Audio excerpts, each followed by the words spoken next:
Assalamualaikum warahmatullahi wabarakatuh. Pada video kali ini saya menyampaikan dua hal.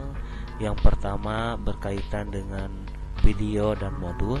Yang kedua tentang tugas-tugas pelajaran matematika dengan saya.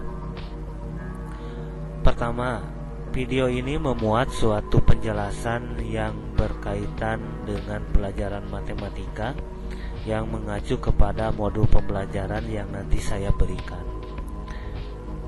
Hal kedua, tugas yang diberikan ada 3 kategori. Tugas mencatat dan memberikan respon terhadap materi yang diberikan. Yang kedua dan yang terakhir, tugas soal-soal pengerjaan pelajaran matematika. Pada video ini penjelasan dari modul pembelajaran yang memuat suatu tujuan pembelajaran, materi, contoh, dan pembahasan beserta soal latihannya.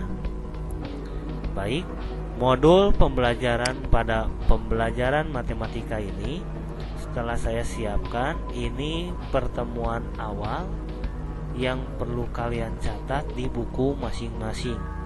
Dari penyajian data dari halaman 5 sampai kepada halaman 11, tepatnya di contoh soal B sampai ke OGIP-nya ya. Modul ini nanti saya berikan, saya sampaikan, dan karena ini adalah pembelajaran awal di pelajaran matematika, tugasnya kalian mencatat dari penyajian data sampai yang tadi yang OGIP-nya ya. Ini dilaporkan kepada saya sebelum jadwal pelajaran matematika minggu depan. Dan karena sekarang adalah pertemuan awal, mungkin saya akan memperkenalkan dulu plan materi kedepannya itu,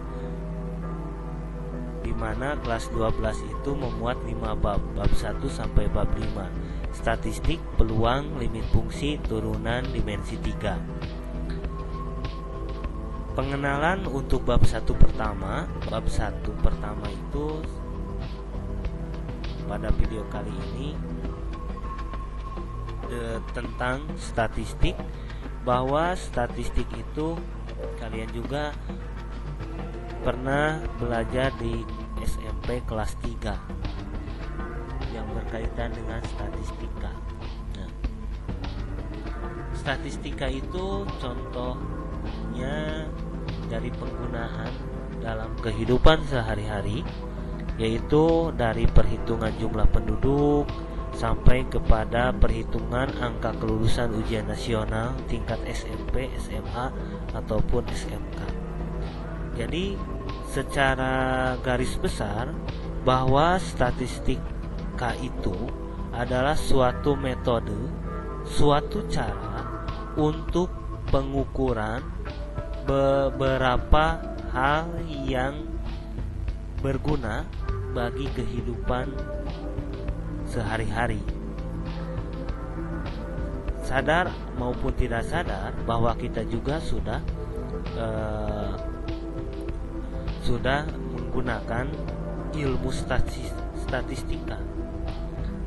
Dari informasi, jika ada suatu jumlah penduduk di suatu daerah, maka di sana ada tiap daerahnya, tiap tahunnya, maupun tingkat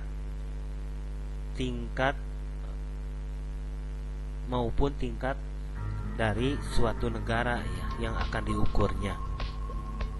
Contoh hasil dari ilmu matematika bab statistika yang digunakannya itu seperti ada informasi di sini ada diagram batang semua dan diagram garis. Hal ini akan menjadikan suatu informasi bagi pembacanya bahwa ada suatu peningkatan maupun penurunan. Hal ini dilakukan dengan ilmu statistika.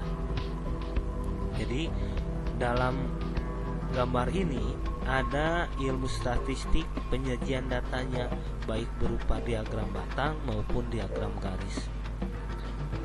Pengenalan selanjutnya dari hasil ilmu statistika itu seperti nampak di sini. Di sini ada informasinya, peningkatan kemiskinan di perkotaan jauh lebih tinggi dibandingkan pedesaan. Ini merupakan suatu kesimpulan dari gambaran sebuah data yang telah diukur dengan perhitungan-perhitungan statistika, baik itu diagram batangnya maupun diagram garisnya.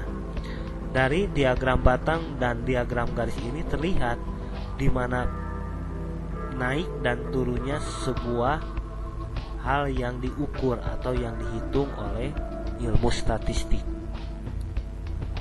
Selanjutnya sama seperti ini penyajian datanya. Diagram garis itu ada suatu penjelasan lagi, ini kesimpulannya dan ini keterangannya.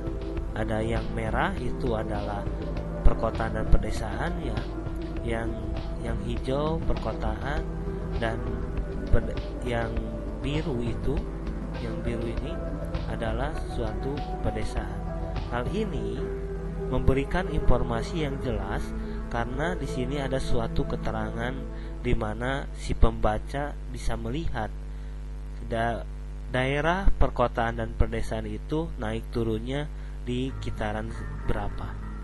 Maka dari itu ilmu statistika itu akan memberikan informasi dari sebuah data yang disajikan melalui perhitungan-perhitungan matematika, yang imbasnya, yang manfaatnya itu memberikan gambaran kepada kita semua bahwa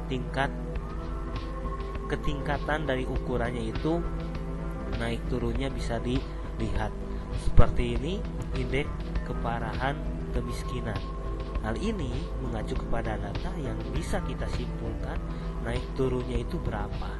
Itu manfaat dari pembelajaran ilmu statistika. Nah, lebih mendalam di pembelajaran matematika kelas 12 SMK, peta konsep bab 1 ini saya sampaikan karena kalian perlu memahami nanti ke depan dan yang perlu kalian siapkan ke depannya. Jadi ada gambaran dari peta konsep bab 1 statistik itu, kalian memiliki gambaran bahwa bab 1 ini memuat sebuah data, penyajian data, pemusatan data, dan penyebaran data. Ini adalah peta konsep yang akan kita lalui, pelajari bersama-sama. Untuk minggu depan itu penyajian data yang nantinya mengacu kepada tabel distribusi frekuensi sampai ke OGIP, seperti yang saya sebelumnya sampaikan di modul pembelajaran. Mencatat tugasnya itu sampai ke OGIP. Nah, di dalam modul tersebut ada poligon, histogram, grafik, tabel distribusi frekuensi, dan penyajian. Jadi minggu sekarang di awal pembelajaran memperkenalkan pembelajaran matematika dengan saya, dan yang kedua tugasnya itu mencatat kurun waktunya 1 minggu dari modul yang telah saya siapkan. Mudah-mudahan bisa dimengerti dan semangat untuk belajar. Saya tutup pembelajaran pertemuan awal di pelajaran matematika. Billahi taufiq wal hidayah. Assalamualaikum warahmatullahi wabarakatuh.